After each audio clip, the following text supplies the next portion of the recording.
Anil's career ഗൈഡൻസിന് വരുന്ന പല കുട്ടികളും അവരുടെ അസസ്മെൻറ്റ് ടെസ്റ്റ് കഴിയുമ്പോൾ ഈ കാലഘട്ടത്തിൽ വിചിത്രമായി കണ്ടുവരുന്ന ഒരു പ്രത്യേകതയാണ് ദേ ഹാവ് വിഷ്വൽ ഇൻ്റലിജൻസ്, അല്ലെങ്കിൽ ഇമാജിനേഷൻ, അല്ലെങ്കിൽ ഡിസൈനിങ് എബിലിറ്റി, അല്ലെങ്കിൽ ആർട്ട് ആൻഡ് ഡിസൈനിങ് ഏബിളായിരിക്കുന്ന കുട്ടികളെ ധാരാളമായി കണ്ടുവരുവാൻ സാധിക്കുന്നു.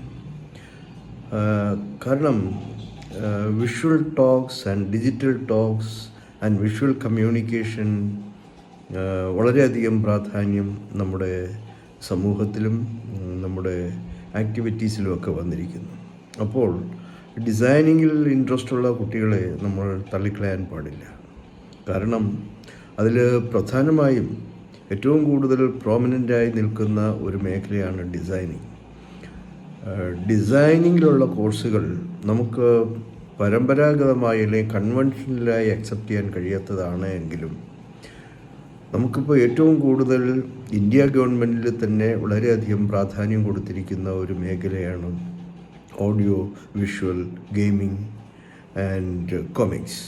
അതുപോലെ തന്നെ ഒരു ഇന്ത്യയുടെ എംപ്ലോയ്മെൻറ്റ് കോൺട്രിബ്യൂഷൻ്റെ 10ൽ കൂടുതൽ ശതമാനം entertainment, film making, media, digital art ഇതിൽ നിന്നാണ് വരുന്നത്. ഓറഞ്ച് എക്കോണമി എന്ന് പറയുന്ന ഈ മേഖലയുടെ 2 മുതൽ 3% വരെ ഇന്ത്യയുടെ GDPക്ക് കോൺട്രിബ്യൂട്ട് ചെയ്തുകൊണ്ടിരിക്കുന്നു. ഇതുപോലെ തന്നെ പല നാഷൻസിലും, രാജ്യങ്ങളിലും, ഇൻ്റർനാഷണൽ ലെവലിലും ഒക്കെ ഡിജിറ്റൽ അല്ലെങ്കിൽ ഡിസൈനിങ് മേഖലകളിലൊക്കെയുള്ള പ്രാധാന്യം കൂടി വരികയാണ്. ഇത്തരം പ്രാധാന്യം കണക്കിലെടുത്തുകൊണ്ട് ഡിസൈനിങ്ങിൽ നമ്മൾ ആവശ്യമായ പ്രോമിനൻസ് അല്ലെങ്കിൽ ഇമ്പോർട്ടൻസ് കുട്ടികൾക്ക് കൊടുക്കണം. അവർക്ക് പഠിക്കുന്നതിന് നല്ല യൂണിവേഴ്സിറ്റീസ് ഉണ്ട്, നല്ല ലൊക്കേഷൻസ് ഉണ്ട്, നല്ല കോളേജസ് ഉണ്ട്, നല്ല ഓപ്പർച്യൂണിറ്റീസ് ഉണ്ട്.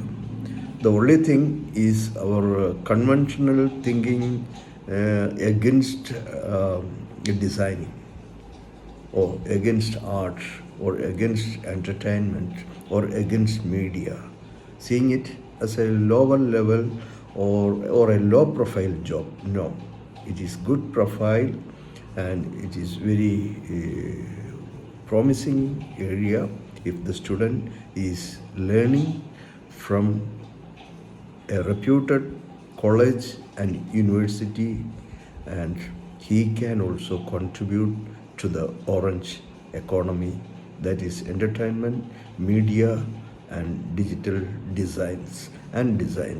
Thank you.